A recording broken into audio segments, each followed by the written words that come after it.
Bismillahirrahmanirrahim. Alhamdulillahirabbil alamin. Wassalatu wassalamu ala asyrafil anbiya'i wa sayyidil mursalin, nabiyyina Muhammadin wa ala alihi wa sahbihi wa man tabi'ahum bi ihsanin ila yaumiddin. Allahumma inna nas'aluka bi asma'ikal husna wa sifatikal ula an tu'allimana ma yanfa'una wa an tanfa'ana bima 'allamtana wa an tazidana 'ilman wa 'amala. Allahumma la sahla illa ma ja'altahu sahla wa anta taj'alul hazna idza syi'ta sahla. Para jamaah sekalian, kaum muslimin dan kaum muslimat rahimani wa rahimakumullah. Alhamdulillah, Allah Subhanahu wa taala masih memberikan kepada kita kenikmatan-kenikmatan yang tidak mungkin kita hitung semuanya. Yang dengan kenikmatan itulah kita bisa melakukan aktivitas-aktivitas yang bermanfaat bagi kita, seperti melaksanakan kajian ilmiah yang sedang kita lakukan ini. Ini tidak mungkin kita lakukan kecuali atas nikmat dari Allah Subhanahu wa taala. Mudah-mudahan dengan mensyukurinya, menggunakannya untuk kebaikan seperti ini, Allah Subhanahu wa taala terus menjaga kenikmatan-kenikmatan yang ada pada kita. Dan mudah-mudahan Allah Subhanahu wa taala memberikan kepada kita tambahan kenikmatan-kenikmatan yang lainnya. Amin amin ya rabbal alamin. Salawat dan salam semoga selalu terlimpahkan kepada Nabi yang sangat kita cintai, Nabi yang sangat kita kagumi, Nabi yang selalu kita taati dan kita percayai, Nabi Agung Muhammad sallallahu alaihi wasallam. Dan mudah-mudahan salawat dan salam tersebut juga terlimpahkan kepada seluruh keluarga beliau, seluruh sahabat beliau, dan seluruh kaum muslimin yang mengikuti beliau dan para sahabatnya dengan baik hingga hari akhir nanti. Ikhwati wa akhwati fillah rahimani wa rahimakumullah. Karena waktu ibadah kurban sudah sangat dekat dengan kita, maka ada baiknya kita mempelajari fikih ibadah kurban yang mulia ini. Dan bagi yang sudah pernah mempelajarinya, ada baiknya kita mengulang kembali maklumat-maklumat yang berkaitan dengan fikih ibadah kurban ini. Dan pada kajian tentang fikih ibadah kurban ini, kita akan merujuk ke kitab yang ditulis oleh Syekh Muhammad Ibn Saleh Al-Utsaimin. Beliau punya kitab khusus membahas tentang ibadah kurban dan sembelihan. Ya, beliau pernah menulis kitab tentang ini secara panjang lebar. Beliau sebutkan dalil-dalilnya, beliau sebutkan khilaf di antara para ulama dalam masalah itu. Kemudian setelah itu, ya kira-kira sampai 90-an halaman, ya kitab beliau yang beliau tulis panjang lebar ini. Kemudian setelah itu beliau menulis ringkasannya. Dan yang akan kita kaji adalah ringkasan tersebut. Beliau tulis sendiri juga ringkasan ini. Dan beliau berikan tambahan-tambahan maklumat dari kitab yang sebelumnya. Dan kitab beliau ini beliau beri nama atau judul Talkhis Kitabi Ahkamil Udhiyati Wadzakah. Ringkasan kitab yang membahas tentang hukum-hukum ibadah kurban dan sembelihan. Baik. Poin yang pertama yang akan kita bahas adalah apa definisi dari ibadah kurban, atau dalam bahasa Arabnya biasa disebut al-udhiyah. Dalam bahasa Arabnya disebut al-udhiyah. Di dalam bahasa Indonesia biasa dikenal dengan nama ibadah kurban. Baik. Apa yang disebut apa hakikat atau apa definisi dari ibadah kurban ini? Definisi dari ibadah kurban adalah ma yudbahu min bahimatil an'am ayyama 'aidil adha bisababil 'aid taqarruban ila Allah azza wa jalla. Ibadah kurban adalah hewan yang disembelih di hari raya Idul Adha. Ya, sembelihan yang disembelih pada hari raya Idul Adha untuk mendekatkan diri kepada Allah Subhanahu wa taala. Dan hewan tersebut harus berasal dari hewan yang diistilahkan sebagai al-an'am. Ya. Dalam bahasa Arab, hewan-hewan itu disebut dengan istilah al-an'am. Dalam bahasa Indonesia biasa diterjemahkan hewan piaraan. Tapi sebenarnya penerjemahan ini kurang tepat ya. Karena yang dimaksud dengan al-an'am adalah hewan piaraan khusus. Ya, dia meliputi 4 jenis hewan. Yaitu onta, sapi, kemudian kambing, ya, dan biri-biri.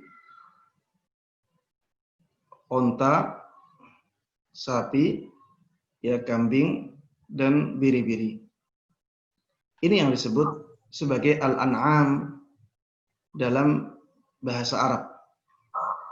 Ibadah kurban adalah hewan-hewan yang masuk dalam kategori al-an'am yang disembelih di hari raya Idul Adha dan hari-hari setelahnya, ya, 3 hari setelahnya, yaitu ayyamut tasyrik, hari-hari tasyrik, untuk mendekatkan diri kepada Allah Subhanahu wa taala. Inilah hakikat ibadah kurban sebagaimana didefinisikan oleh Syekh Muhammad Ibn Saleh Al-Utsaimin rahimahullahu taala. Jadi dia berupa sembelihan, ya, hewan yang disembelih. Hewan tersebut harus berasal dari hewan-hewan yang masuk dalam kategori al-an'am, yaitu 4 jenis tadi. Ada onta, ada sapi, ada kambing, ya, kambing ini maksudnya kambing Jawa, ya. Kemudian ada biri-biri, maksudnya domba. Baik. Kemudian sembelihan tersebut disembelihnya di hari-hari raya Idul Adha. Maksudnya hari-hari raya Idul Adha adalah tanggal 10, tanggal 11, tanggal 12, tanggal 13, yaitu 4 hari, ya. Dan sembelihan tersebut disembelih untuk mendekatkan diri kepada Allah Subhanahu wa taala. Kemudian tujuan atau sebab menyembelihnya adalah karena hari raya. Ini hakikat dari ibadah kurban. Ma yuzbahu min bahimatil an'am ayyama 'aidil adha bisababil 'aidi taqarruban ila Allah azza wa jalla. Hewan yang masuk dalam golongan al-an'am yang disembelih pada hari-hari raya Idul Adha mulai tanggal 10 sampai tanggal 13. Karena sebab hari raya bisababil aid, ya, karena datangnya hari raya, taqarruban ila Allah azza wa jalla, tujuannya adalah untuk mendekatkan diri seorang hamba kepada Allah Subhanahu wa taala. Baik. Poin yang kedua, bahwa ibadah kurban ini termasuk syiar Islam.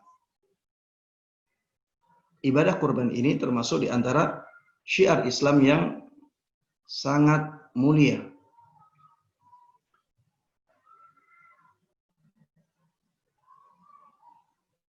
Dan syiar Islam ini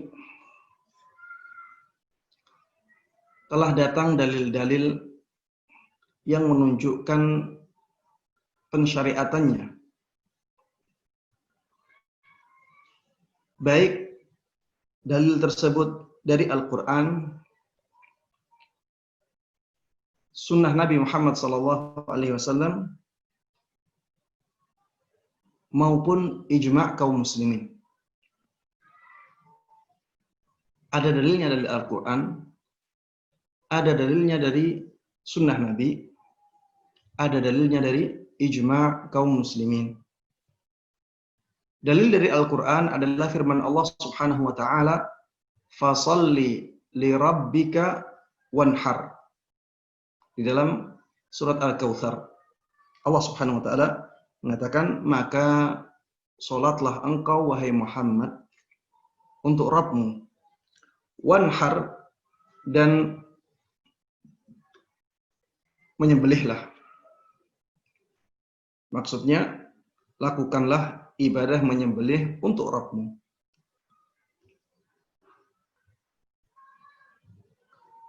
Dan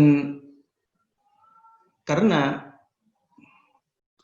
ibadah kurban termasuk ibadah menyembelih, maka itu masuk dalam keumuman ayat ini. Itu masuk dalam keumuman ayat ini. Menyembelih karena Allah Subhanahu wa ta'ala.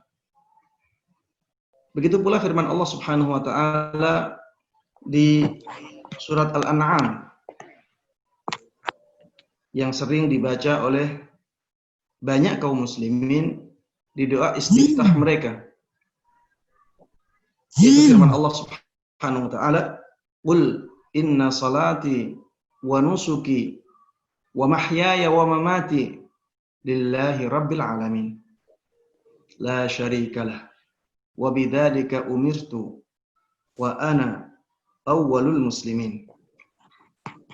Katakanlah wahai Muhammad, sesungguhnya salatku, sembelihanku, kehidupanku, kematianku itu untuk Allah, Rabb alam semesta.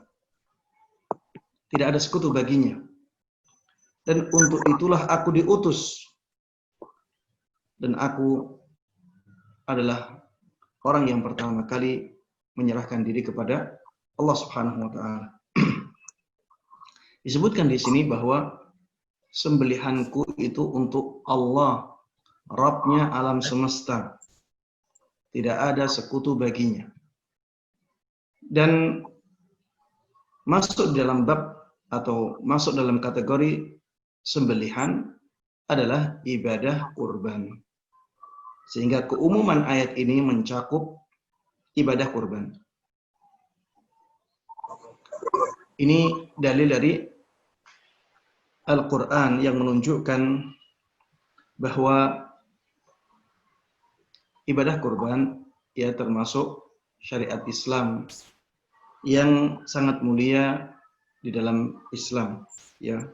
Apalagi dalam surat Al-Kautsar yang kita baca tadi, yang saya baca tadi, fasholli li rabbika wanhar. Salatlah untuk Rabbmu dan lakukanlah ibadah menyembelih untuk Rabbmu. Sebagian ulama mengatakan di sini Allah Subhanahu wa ta'ala menyandingkan ibadah kurban dengan ibadah salat. Allah Subhanahu wa ta'ala menyandingkan ibadah kurban dengan ibadah salat. Dan kita tahu ibadah salat sangat mulia sekali. Ibadah salat, ibadah yang sangat diistimewakan oleh Allah Subhanahu wa ta'ala. Cara pensyariatannya dengan cara yang khusus. Rasulullah Sallallahu Alaihi Wasallam diperintahkan untuk menghadap Allah untuk menerima syariat salat karena syariat ini memang diistimewakan oleh Allah Subhanahu Wa Taala. Kemudian dijadikan rukun Islam yang kedua setelah syahadatain. Orang masuk Islam itu harus membaca syahadatain dulu. Setelah itu, ya, rukun yang kedua adalah rukun salat. Kemudian salat ini sangat dicintai oleh Allah Subhanahu wa taala, buktinya Allah menginginkan Salat ini dilakukan sampai 50 kali dalam sehari. Namun karena kita umat Muhammad sallallahu alaihi wasallam lemah, ya. Kalau 50 kali tentunya tidak akan mampu. Tapi sebenarnya Allah menginginkan kita menjalankan salat ini sampai 50 kali dalam sehari. Itu menunjukkan bahwa Allah Subhanahu wa taala sangat mencintai ibadah salat. Namun karena kita lemah, akhirnya Allah Subhanahu wa taala menjadikan kewajibannya hanya 5 kali. Dan itu pun masih banyak yang bolong-bolong, ya. Masih banyak dari kaum muslimin yang tidak mau menjalankan ibadah sholat, ya. Karena memang banyak dari manusia yang lemah menghadapi godaan-godaan syaitan. Baik. Ketika ibadah kurban disandingkan dengan ibadah sholat yang sangat istimewa ini menunjukkan ya bahwa ibadah kurban atau ibadah menyembelih ya secara umum itu adalah ibadah yang sangat diistimewakan oleh Allah Subhanahu wa taala. Baik. Ibadah kurban ini juga ditunjukkan oleh sunnah Nabi Muhammad sallallahu alaihi wasallam bahwa ibadah ini memang disyariatkan. Dalilnya diantaranya dari sunnah Nabi Muhammad sallallahu alaihi wasallam. Di Sahih Bukhari dan Sahih Muslim dari sahabat Anas ibn Malik radhiyallahu anhu, beliau mengatakan, "Dhahan Nabiyyu sallallahu alaihi wasallam bikabshaini amlahain. Dzabahahuma biyadihi wa samma wa kabbar." Bahwa Nabi kita Muhammad sallallahu alaihi wasallam pernah berkorban dengan menyembelih 2 domba yang besar, yang cantik. 2 domba yang besar, yang domba tersebut indah. Ya, amlah itu sifat yang indah dalam ya domba, yaitu dengan adanya warna-warna hitam di ujung-ujung kaki. Ya, ada warna hitam di ujung-ujung kaki, kemudian ada warna hitam di bagian khusus di kepala. Ya, intinya ini domba yang tampak indah dan domba tersebut besar. Rasulullah Shallallahu Alaihi Wasallam pernah menyembelih untuk ibadah kurban 2 domba yang besar. Beliau menyembelih keduanya dengan tangan beliau yang mulia. Beliau mengucapkan ya tasmiyah, yaitu bismillah, dan beliau bertakbir. Ya. Ini di sini kata-katanya sama, yaitu mengucapkan tasmiyah. Tasmiyah itu bismillah saja, ya. Kalau basmalah itu bismillahirrahmanirrahim. Kalau tasmiyah itu sampai bismillah saja. Jadi ketika kita menyembelih itu yang pas adalah dengan mengucapkan tasmiyah, dengan membaca tasmiyah, bukan membaca basmalah. Walaupun dua-duanya dibolehkan, ya, dua-duanya dibolehkan. Tapi yang lebih tepat adalah membaca tasmiyah saja. Bismillah, kemudian Allahu Akbar. Rasulullah Shallallahu Alaihi Wasallam sebagaimana disebutkan oleh sahabat Anas ibn Malik radhiyallahu anhu dahulu melakukannya demikian. Beliau membaca tasmiyah dan membaca takbir. Ya, hadis ini menunjukkan bahwa ibadah kurban itu disyariatkan karena Rasulullah Shallallahu Alaihi Wasallam memberikan contoh ibadah ini kepada umatnya. Bahkan tidak hanya 1 domba, tidak hanya domba yang kecil. Beliau menyembelih 2 domba dan dua-duanya domba-domba yang besar. Baik. Dalil lain dari sunnah Nabi Muhammad SAW dari sahabat Abdullah ibn Umar radhiyallahu anhuma. Hadis ini diriwayatkan oleh Imam Ahmad dan Imam At-Tirmidzi. Sahabat Abdullah ibn Umar radhiyallahu anhu mengatakan, aqaman nabiyyu sallallahu alaihi wasallam bil Madinah 10 sinin yudhi. Rasulullah sallallahu alaihi wasallam tinggal di Madinah. Hidup di Madinah selama 10 tahun beliau selalu melakukan ibadah kurban. Rasulullah sallallahu alaihi wasallam hidup di Madinah selama 10 tahun. Dan selama itu juga beliau berkurban. Maksudnya setiap tahun beliau melakukan ibadah kurban. Ini menunjukkan bahwa ibadah kurban ini ibadah yang mulia. Makanya Rasulullah sallallahu alaihi wasallam melakukan ibadah kurban ini tanpa henti. Tidak pernah beliau tidak melakukannya. Beliau tidak pernah meninggalkan ibadah kurban ini ketika ibadah kurban disyariatkan. Dan ini yang menjadi dalil bagi sebagian ulama yang mewajibkan ibadah kurban. Kenapa demikian? Karena Rasulullah SAW itu bukan orang yang kaya.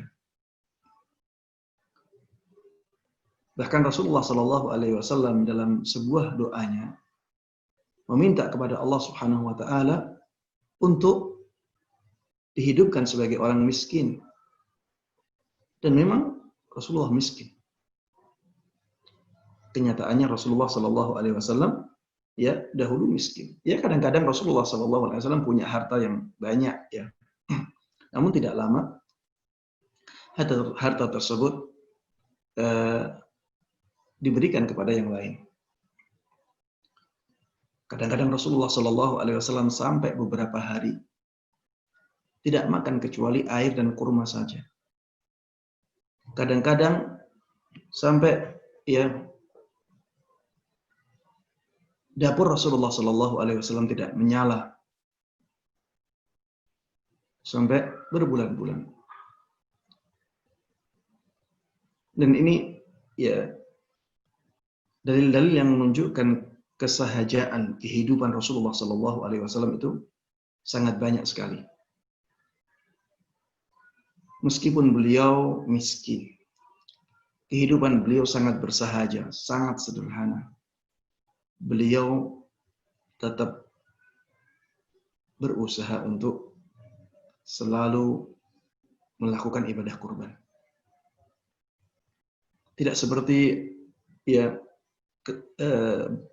beberapa orang atau banyak orang di zaman ini. Banyak harta, tapi malas melakukan ibadah kurban. Mudah-mudahan Allah Subhanahu Wa Taala mengubah keadaan ini. Kalau beli motor bisa. Padahal motor di zaman ini bisa untuk beli sapi.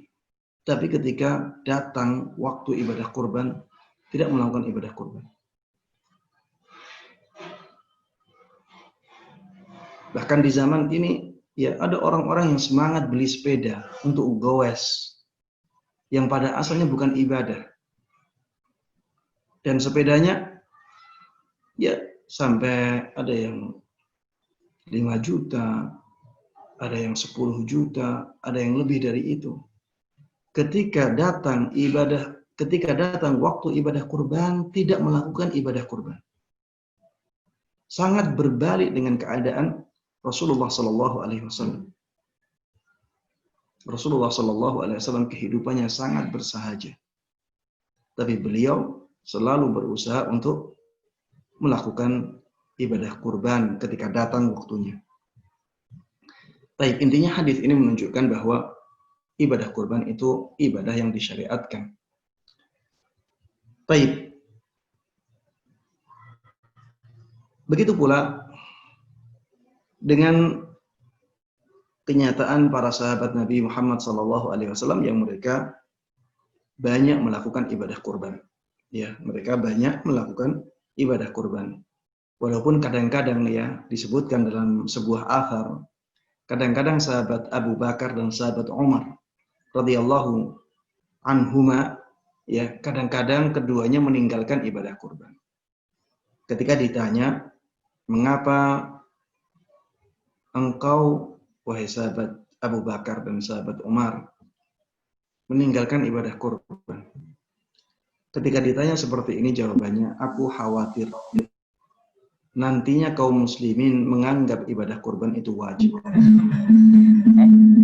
Karena ada kekhawatiran itu, ya, maka akhirnya kedua sahabat yang sangat mulia ini ya kadang-kadang meninggalkan ibadah kurban. Baik. Dalil yang ketiga adalah dalil ijma' kaum muslimin, ya, bahwa kaum muslimin telah sepakat akan disyariatkannya ibadah kurban. Dan nukilan ijma' ini sangat banyak kita dapati dalam kitab-kitab fikih. Namun para ulama khilaf, berbeda pendapat dalam masalah apakah ibadah kurban tersebut hukumnya wajib ataukah hukumnya sunnah muakkadah. Ini terdapat perbedaan di sini. Mereka semuanya sepakat bahwa itu syiar Islam. Mereka semuanya sepakat bahwa ibadah kurban itu disyariatkan. Namun mereka berbeda pendapat dari tingkatan perintah itu. Apakah sampai pada derajat wajib ataukah tidak sampai pada derajat wajib? Dan tentunya yang mengatakan ini wajib, ya tentunya dikembalikan kepada keadaan atau kemampuan seseorang. Yang mengatakan wajib itu bukan wajib atas semua orang, ya, tapi maksudnya adalah apabila ada kemampuan. Apabila ada kemampuan, maka seseorang wajib untuk menyembelih ibadah kurban, ya, untuk melakukan ibadah kurban. Dan pendapat yang mewajibkan ini sangat kuat sekali, ya. Banyak dalil yang mengarah kepada hukum wajib untuk ibadah kurban ini. Ya, seperti misalnya saya sebutkan sebagiannya, ya. Fasholli li rabbika wanhar. Salatlah untuk Rabbmu dan lakukanlah ibadah menyembelih. Taib, salat wajib. Maka ibadah menyembelihnya juga wajib.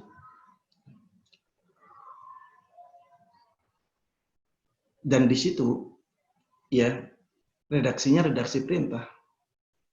Dan pada asalnya perintah itu menunjukkan hukum wajib. Kemudian kenyataan bahwa Rasulullah SAW tidak pernah meninggalkan ibadah kurban ini sejak disyariatkan. Padahal kita tahu keadaan Rasulullah SAW bukanlah orang yang kaya. Beliau orang yang miskin karena beliau memang meminta untuk hidup miskin dan hidup bersama orang-orang miskin. Tapi ternyata Rasulullah SAW selalu berusaha untuk melakukan ibadah kurban. Dan ini isyarat bahwa ibadah kurban itu wajib. Kemudian ada hadis, ya, yang mengatakan bahwa barang siapa yang tidak berkorban, maka jangan mendekati masjid-masjid kami. Ini juga menunjukkan bahwa ibadah kurban itu ibadah yang wajib. Pendapat ini dipilih oleh Imam Abu Hanifah rahimahullah ta'ala. Dan pendapat ini juga salah satu riwayat dari Imam Ahmad rahimahullah ta'ala. Pendapat ini dikuatkan oleh Syekhul Islam Ibn Taimiyah rahimahullah ta'ala.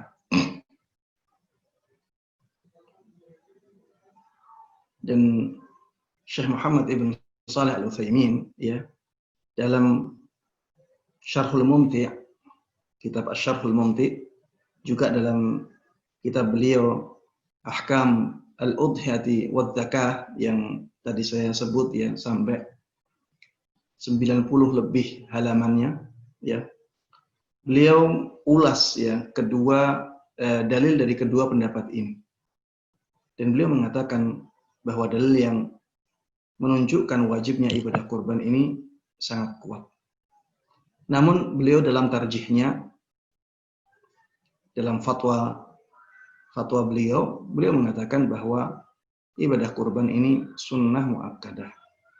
Ya, ibadah kurban ini sunnah muakkadah, dan itu pendapat yang dipilih oleh Imam Malik rahimahullahu taala, Imam Syafi'i rahimahullahu taala, dan itu pendapat yang mu'tamad dalam mazhab Hambali.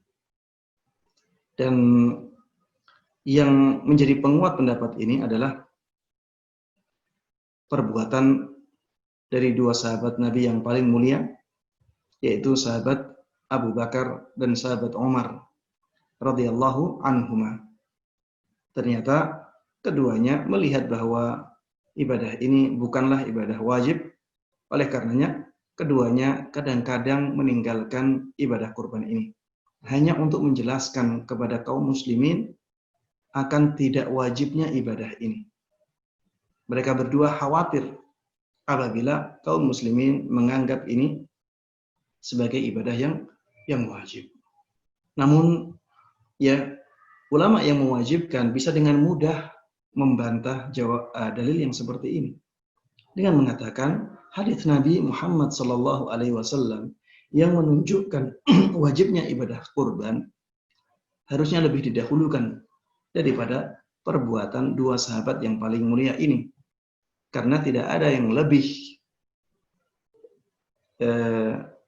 tidak ada yang dilebihkan ya, tidak ada yang bisa diunggulkan melebihi hadis Nabi Muhammad sallallahu alaihi wasallam. Dari sini ya, Ana sendiri lebih menguatkan pendapat yang mengatakan sunnah muakkadah ya, itu pendapatnya jumhur ulama ya. Dan saya melihat apa yang dilakukan oleh sahabat Abu Bakar dan sahabat Umar radhiyallahu anhuma, itu menjadi dalil yang sangat kuat ya, sangat kuat untuk mengatakan bahwa ibadah kurban ini hukumnya sunnah muakkadah. Kenapa demikian? Karena keduanya ya sangat dekat dengan Rasulullah Sallallahu Alaihi Wasallam. Apalagi sahabat Abu Bakar selalu bersama Rasulullah Sallallahu Alaihi Wasallam. Dan kenyataan bahwa Rasulullah Sallallahu Alaihi Wasallam dahulu selalu berkurban diketahui oleh keduanya. Ya, diketahui oleh keduanya. Tapi keduanya ternyata menganggap ibadah itu sebagai ibadah yang tidak sampai pada derajat wajib. Maka Ana lebih menguatkan pendapat yang mengatakan itu sunnah muakkadah. Namun lebih hati-hatinya ya, kita berusaha untuk tidak meninggalkannya sama sekali.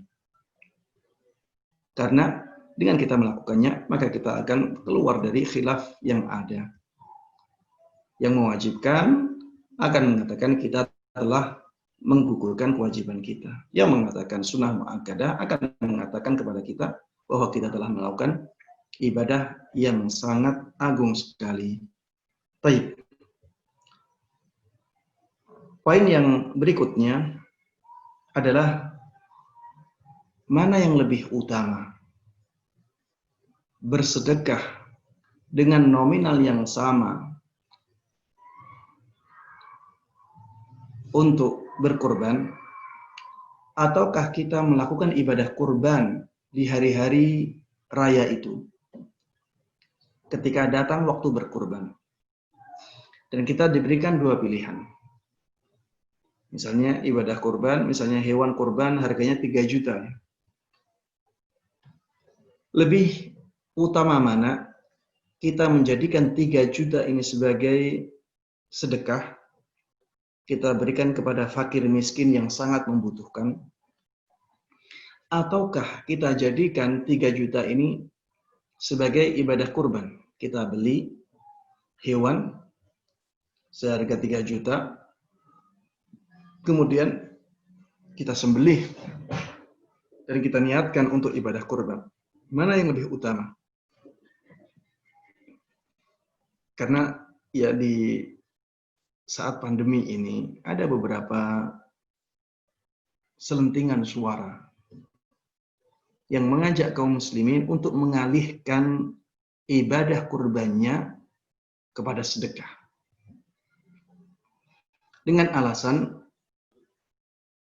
di saat pandemi ini banyak kaum muslimin yang membutuhkan uang atau membutuhkan sembako daripada membutuhkan daging. Maka pembahasan ini perlu disinggung. Para ulama mengatakan menyembelih ibadah kurban di waktu-waktunya itu lebih afdal daripada bersedekah dengan nominal yang sama. Melakukan ibadah kurban di waktunya itu lebih afdal daripada bersedekah dengan nominal yang sama di waktu tersebut. Makanya dahulukan ibadah kurban daripada sedekah. Dahulukan ibadah kurban daripada sedekah. Apalagi kalau kita tahu, sebagian ulama berpendapat bahwa ibadah kurban ini wajib dan memang dalilnya sangat kuat. Memang dalil yang mengatakan bahwa ibadah kurban itu wajib sangat kuat. Maka hati-hatinya kita tetap menjaga ibadah ini untuk kita lakukan. Jangan sampai kita meninggalkannya sama sekali selagi kita mampu. Dan kalau misalnya ya kita harus berusaha untuk mewujudkan kemampuan itu, maka usahakan. Kalau misalnya kita ya terpaksa harus hutang dulu dan kita yakin bahwa dengan mudah kita akan membayarnya, maka itu sangat baik ya. Itu sangat baik. Kita biasanya misalnya punya uang dan biasanya mudah keuangan kita. Tapi qadarullah, mepet-mepet hari raya, Idul Adha, kita sulit. Kita sulit untuk mendapatkan uang untuk membeli hewan kurban. Dan kita memperkirakan nanti setelah hari raya kita akan mudah untuk membayarnya. Apabila keadaannya demikian, maka lebih baik kita hutang dahulu, mengusahakan untuk bisa kurban. Ya, dengan catatan tadi ya, dengan catatan bahwa nanti setelah hari raya kita akan mudah untuk mengembalikan hutang tersebut. Tapi kalau sulit ya tidak usah ya. Tidak usah kita terlalu berambisi dalam masalah-masalah yang nantinya akan sangat membebani kita. Kalau tidak membebani kita ya atau bebannya itu tidak terlalu ya maka usahalah untuk berhutang dahulu kemudian menyembelih hewan kurban tersebut. Baik. Mengapa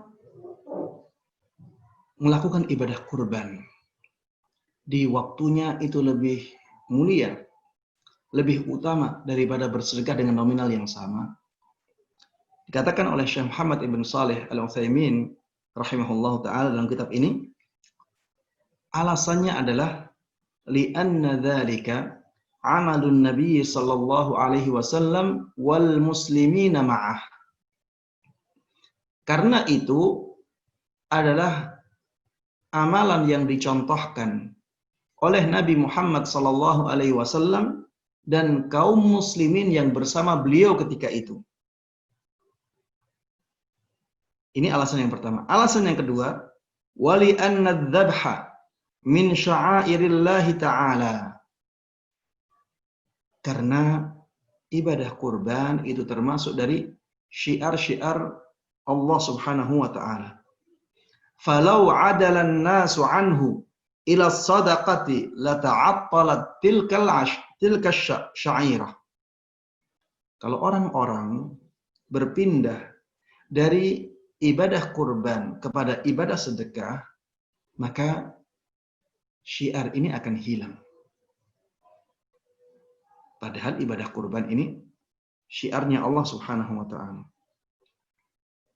Kemudian beliau mengatakan lagi, walau kanatis sadaqah bi thamanil udhiyati afdal min dzabhil udhiyah la bayyanahu an-nabiy sallallahu alaihi wasallam li ummatihi bi qawlihi aw fi'lihi.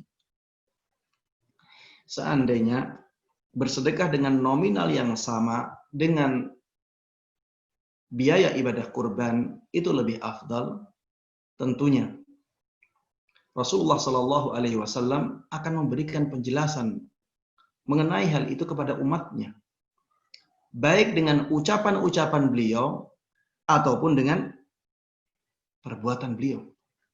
Tapi ternyata hal itu tidak beliau lakukan. Ini menunjukkan bahwa ibadah kurban jauh lebih utama untuk dilakukan daripada bersedekah dengan nominal yang sama. Dan ini dikuatkan dengan kasus yang terjadi di zaman Nabi Muhammad SAW. Syekh Muhammad ibn Saleh Al-Utsaimin rahimahullah ta'ala mengatakan, walaqad asaban nasa maja'atun fi ahdin Nabi sallallahu alaihi wasallam. Pernah terjadi paceklik di zaman Nabi Muhammad sallallahu alaihi wasallam. Ketika itu orang-orang lebih membutuhkan uang mungkin ya, atau lebih membutuhkan sembako daripada daging. Tapi apa kata Rasulullah sallallahu alaihi wasallam? Beliau mengatakan, man dhahha minkum fala yusbihanna ba'da thalithatin fi baitihi syai'un. Dia mengatakan, kalau ada yang melakukan ibadah kurban dari kalian, maka jangan sampai di hari ketiga ada sisanya di rumahnya. Maksudnya jangan sampai dia menyimpan daging hasil kurbannya lebih dari 3 hari di rumahnya. Kenapa? Agar kaum muslimin punya semangat untuk menghabiskan daging hasil hewan kurbannya tersebut kepada kaum muslimin, karena mereka sedang dalam masa paceklik. Ya. Rasulullah Shallallahu Alaihi Wasallam di sini beliau tidak mengarahkan orang-orang untuk meninggalkan ibadah kurban. Tapi beliau menganjurkan ya orang-orang untuk bersegera dalam membagi hasil dari hewan kurbannya tersebut. Beliau tidak berusaha untuk mengarahkan orang-orang membagi sedekah misalnya. Tapi beliau berusaha untuk mengatur bagaimana hasil hewan kurban tersebut bisa didistribusikan kepada kaum muslimin. Seandainya bersedekah dengan nominal yang sama untuk menyembelih kurban itu lebih afdal, tentunya Rasulullah Sallallahu Alaihi Wasallam akan menganjurkan orang-orang untuk bersedekah di hari itu atau di zaman itu. Ibnu Qayyim rahimahullah taala mengatakan, "Adzabhu fi mawdi'ihi afdal min as-sadaqati bi thamanihi." Menyembelih apabila dilakukan di tempatnya, maksudnya di waktunya, itu lebih afdal daripada sedekah dengan nominal yang sama. Dan ini ya sesuai dengan apa yang disebutkan di apa yang kita sebutkan tadi tentang dalil-dalilnya, ya. Itu karena itu merupakan syiar Islam, ya. Karena itulah yang dicontohkan oleh Rasulullah Sallallahu Alaihi Wasallam. Karena Rasulullah Sallallahu Alaihi Wasallam tidak pernah memberikan penjelasan untuk mengalihkan ibadah kaum muslimin ke sedekah, ya. Karena pernah terjadi paceklik di zaman Nabi Muhammad Sallallahu Alaihi Wasallam, dan Rasulullah juga tidak mengatakan kepada kaum muslimin sekarang sedekah saja, ya, jangan melakukan ibadah kurban, tidak. Tapi beliau mengatur bagaimana ibadah kurban tersebut bisa dibagikan kepada kaum muslimin dengan lebih cepat. Baik. Pembahasan yang selanjutnya adalah pembahasan bahwa ibadah kurban ini pada asalnya disyariatkan untuk orang yang hidup. Ibadah kurban ini pada asalnya disyariatkan untuk orang yang hidup. Sebagaimana dahulu Rasulullah Sallallahu Alaihi Wasallam mencontohkan kepada kita.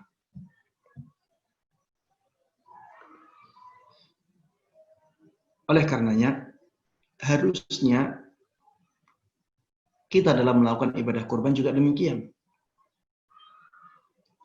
Kita lebih mementingkan untuk berkurban untuk orang-orang yang hidup, untuk diri kita, untuk keluarga kita.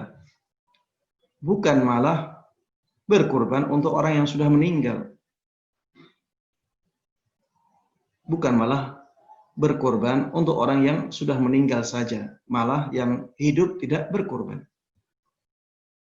Ini sesuatu yang tidak sesuai dengan tuntunan.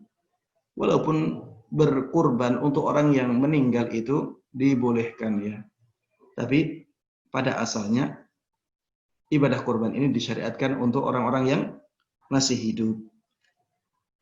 Sebagaimana dahulu Rasulullah Sallallahu Alaihi Wasallam menyembelih untuk diri beliau yang masih hidup dan untuk keluarga beliau, ya.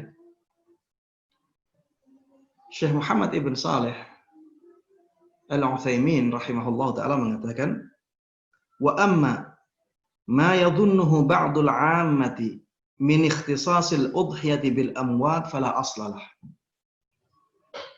Adapun persangkaan sebagian orang awam bahwa ibadah kurban itu bisa dikhususkan untuk orang-orang yang sudah mati, maka ibadah yang seperti ini tidak ada dasarnya, ya, tidak ada dasarnya. Walaupun beliau tidak mengatakan bahwa ini sesuatu yang diharamkan, tidak. Tapi seperti itu tidak ada tuntunannya. Tidak ada tuntunannya. Namun para ulama khilaf memang dalam masalah itu, ya. Ada yang mengatakan boleh, ada yang mengatakan tidak boleh. Ana sendiri lebih condong ke pendapat yang mengatakan boleh, ya. Karena itu sama dengan bersedekah untuk orang-orang yang sudah meninggal, ya. Bersedekah dan pahalanya diperuntukkan orang yang sudah meninggal, dibolehkan. Namun sebaiknya tidak dilakukan secara terpisah, secara berdiri sendiri, tidak. Tapi sebaiknya kita lakukan seperti yang dilakukan oleh Rasulullah Sallallahu Alaihi Wasallam. Syekh Utsaimin rahimahullah taala di sini mengatakan bahwa ibadah kurban untuk orang yang meninggal itu dibolehkan, tapi dalam 3 keadaan, ya. Dalam 3 keadaan.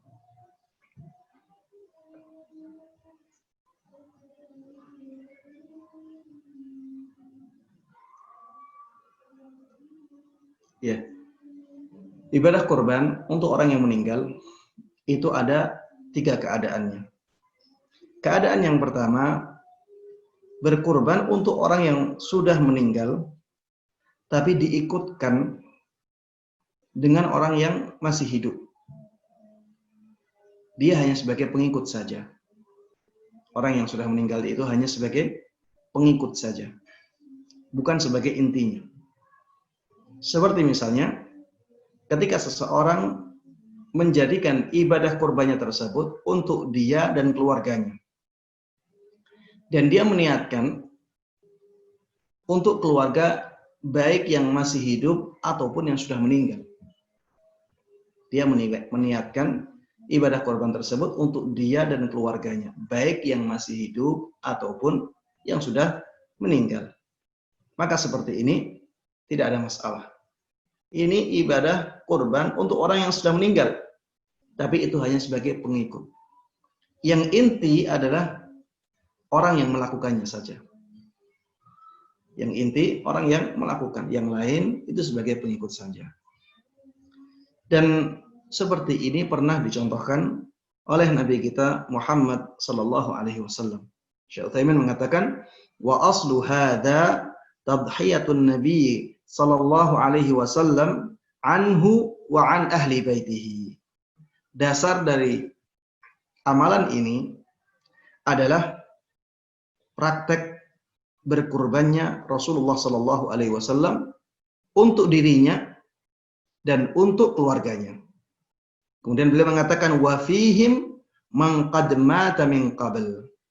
Dan di antara keluarga beliau ada yang sudah meninggal sebelumnya. Tapi itu hanya sebagai pengikut ya.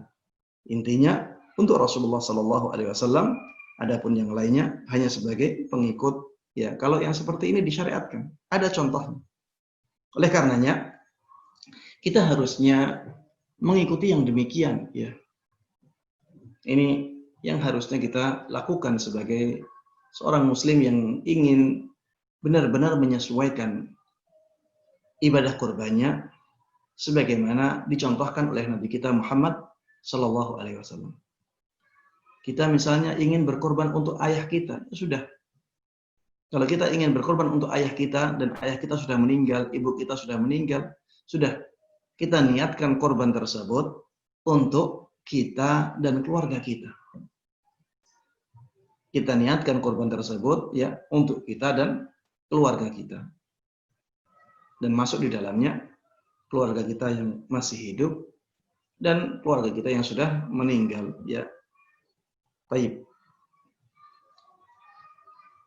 Yang kedua, keadaan yang kedua yaitu berkurban untuk mayit, untuk orang yang sudah meninggal, tapi karena orang yang sudah meninggal tersebut pernah berwasiat.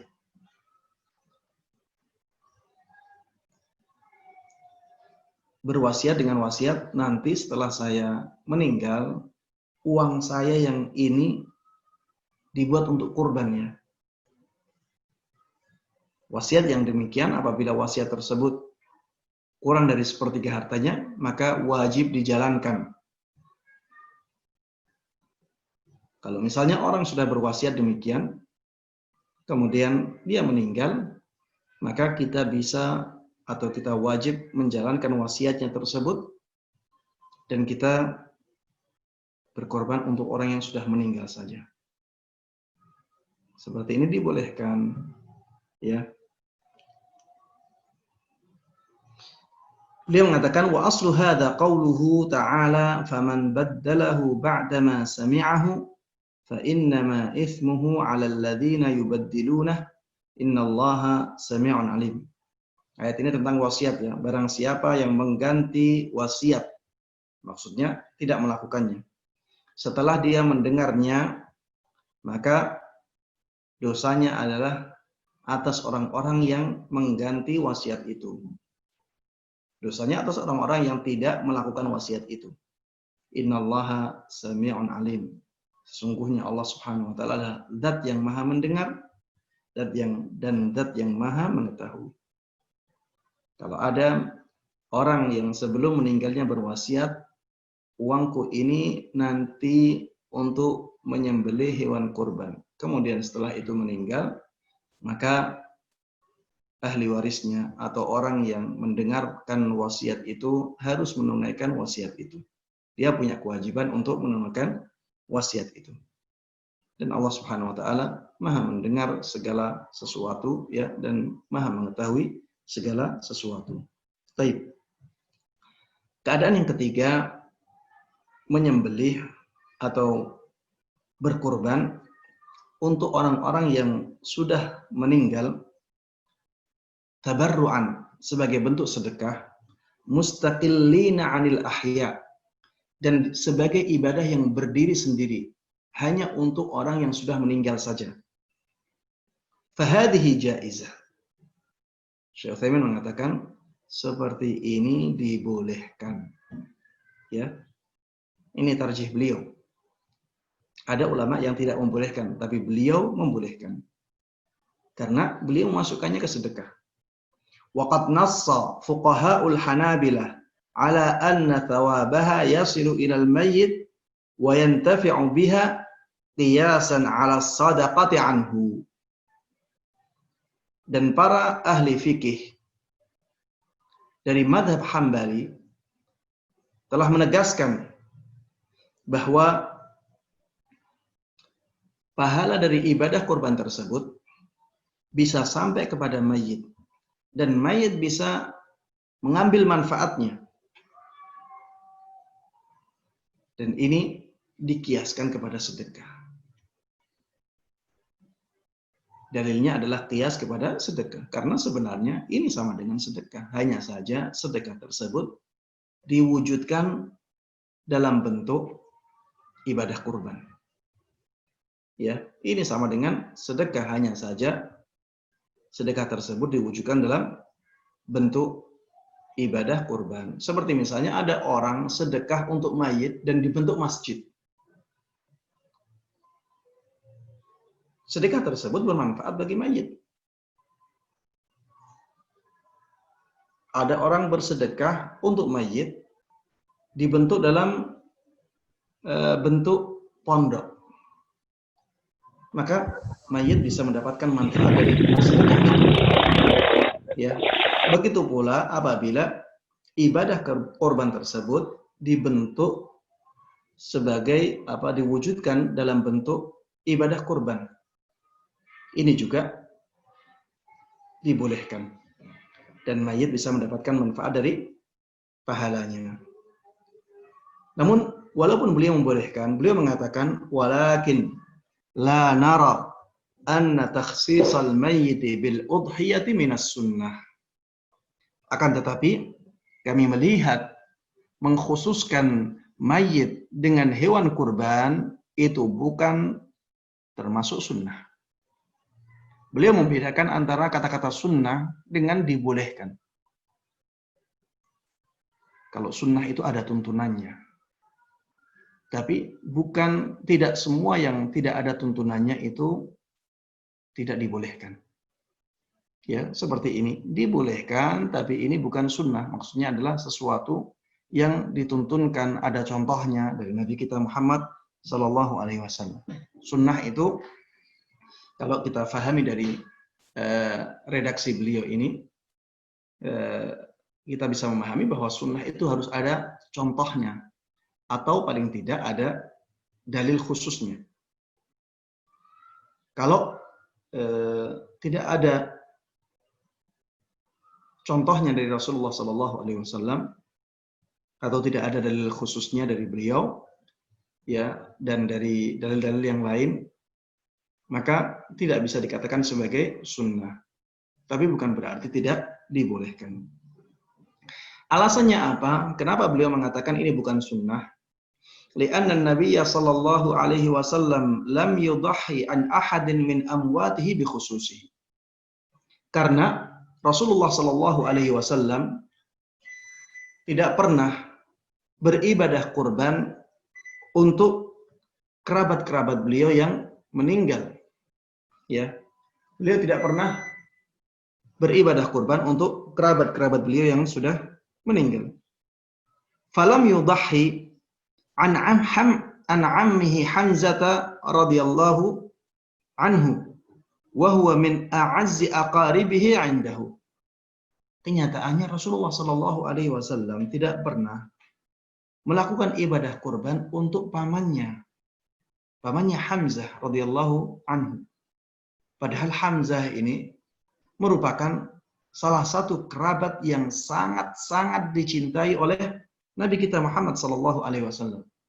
Wala an auladihi alladzina matu fi hayatihi wa hunna thalathu banat mutazawwijat wa thalathatu abna' sighar. Dan Rasulullah sallallahu alaihi wasallam juga tidak pernah menyembelih untuk anak-anak beliau yang sudah meninggal. Padahal anak-anak beliau yang sudah meninggal itu ada 3 perempuan dan 3 laki-laki. 3 perempuannya meninggalnya setelah mereka menikah, ya, maksudnya meninggal dewasa. Sedangkan yang laki-laki meninggalnya ketika mereka masih kecil. Wala an zaujatihi Khadijah wa hiya min ahabbi nisaihi ilaihi. Rasulullah sallallahu alaihi wasallam tidak pernah mengkhususkan ibadah kurbannya untuk istri yang paling beliau cintai, yaitu Khadijah radhiyallahu anha. Walam yarid an ashabihi fi ahdihi anna ahadan minhum dhaha an ahadin min amwatihi radhiyallahu anhum. Begitu pula para sahabat beliau. Tidak dinukil dari seorang pun dari mereka pernah mengkhususkan ibadah kurbannya untuk orang yang sudah meninggal, ya.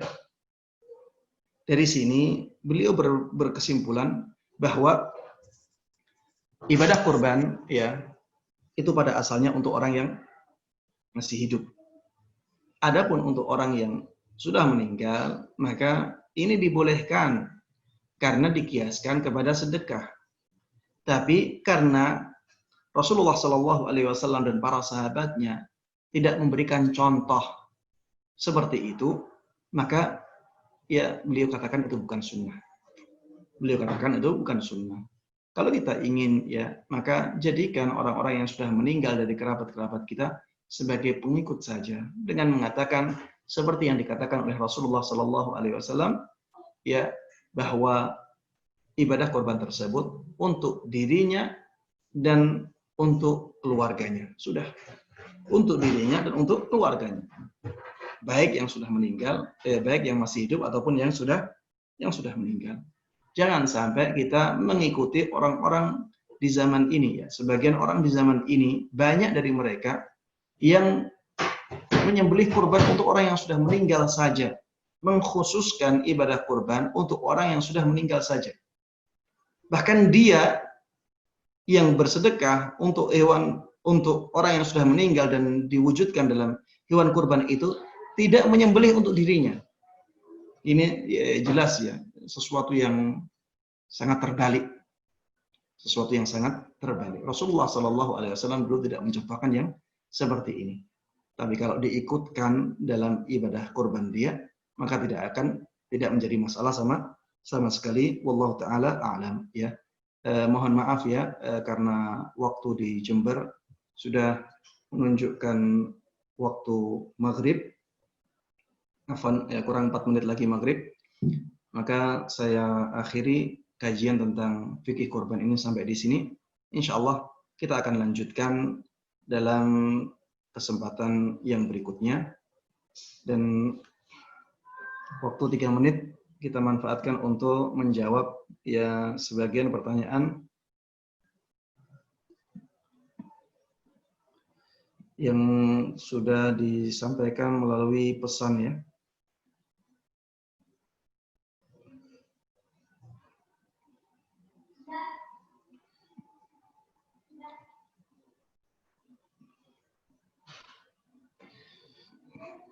Baik.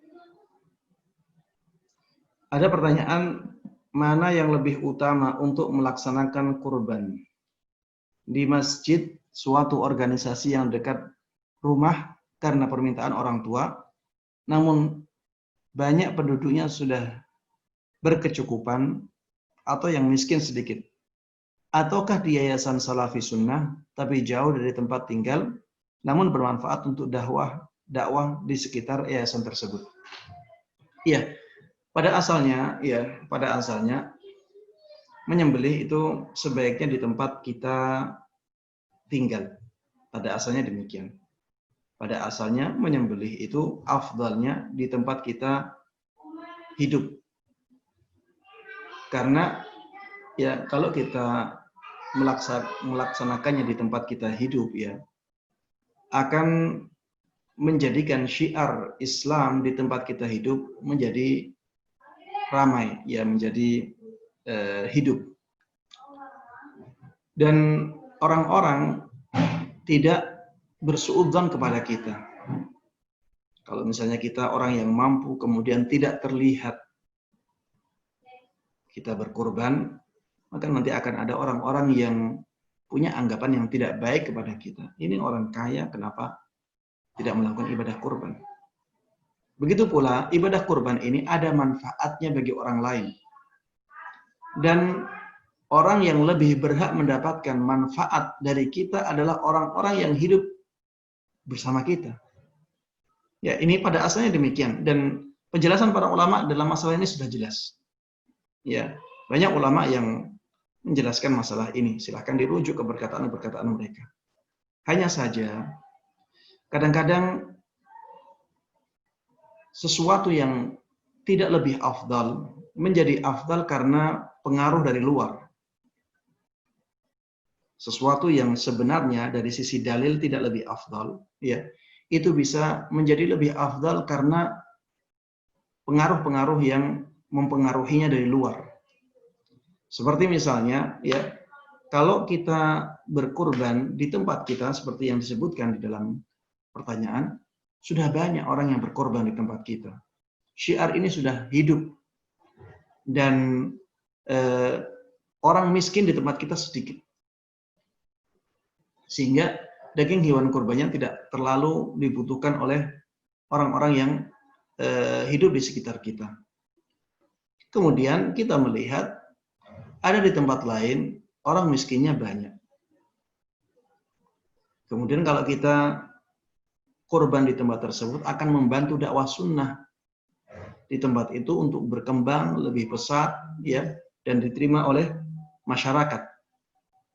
Dalam keadaan yang seperti ini bisa jadi, saya tidak memastikan ya, tapi Anda mengatakan bisa jadi ibadah kurban di tempat-tempat tersebut lebih afdal daripada ibadah kurban di tempat hidup kita karena keadaan yang mempengaruhinya.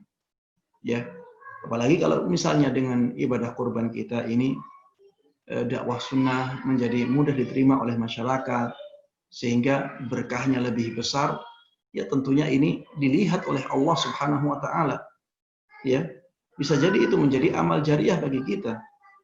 Karena usaha kita menyembelih di tempat tersebut, akhirnya masyarakat banyak yang tertarik dengan dakwah sunnah, akhirnya dakwah sunnah menyebar, ya. Kita bisa ikut andil dalam berdakwah di tempat tersebut, ya. Mungkin saja dan bisa jadi ibadah kurban di tempat-tempat tersebut, ya, yang membutuhkan dakwah sunnah lebih utama dan lebih besar pahalanya, ya, wallahu taala alam. Karena waktu sudah masuk waktu maghrib, ya, mohon maaf banyak pertanyaan yang tidak bisa saya jawab, ya, karena keterbatasan ilmu ana dan juga keterbatasan waktu. Saya tutup kajian ini sampai di sini. Mudah-mudahan kita bisa bertemu lagi di majelis berikutnya. Amin amin ya rabbal alamin. Mari kita tutup kajian dengan doa kafaratul majlis. Subhanakallahumma wa bihamdik asyhadu an la ilaha illa anta astaghfiruka wa atubu ilaik. Assalamualaikum warahmatullahi wabarakatuh.